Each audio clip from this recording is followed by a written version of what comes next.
What are you afraid of? There shouldn't be nothing that you're afraid of in this life. But because we're housed in the flesh, we do allow the flesh to kind of take over sometimes. But God says, I am fearfully and wonderfully made.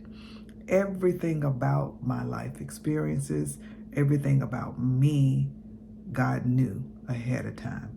He knew what it would take to get me to my destiny while fulfilling my purpose. And so for that, I say to you, if God is speaking to you to step out on faith and do things, go right ahead. Trust him with your life. Hello, hello, hello, my Reverse 180 family. This is Tanja coming at you with another nugget. It's just my 2 cents for change.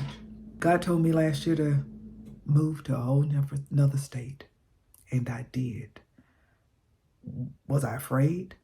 Nope. Because see, like a year before then, he started telling me things to do, and I did it.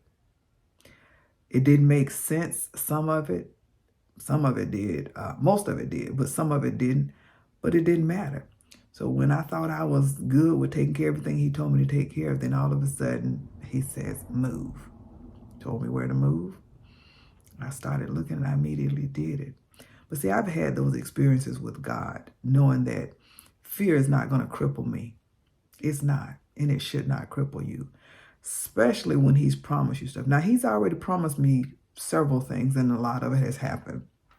But there's some other things that still has not happened. But I'm in the process of doing some other things that he's also told me to do. So it makes sense to trust God in the midst of everything.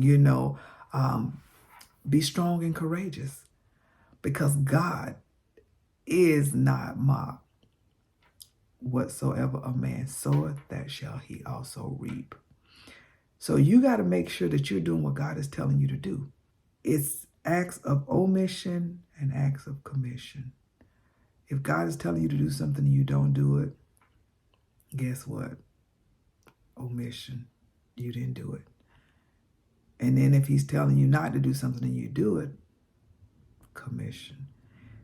You got to be obedient and walk in the Spirit. That means you have to spend time with God.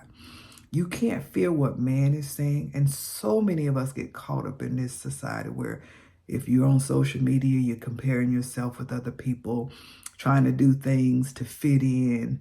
But as a Christian, you should be trying to do things to stand out so that God shines through you. You should be the salt of this earth.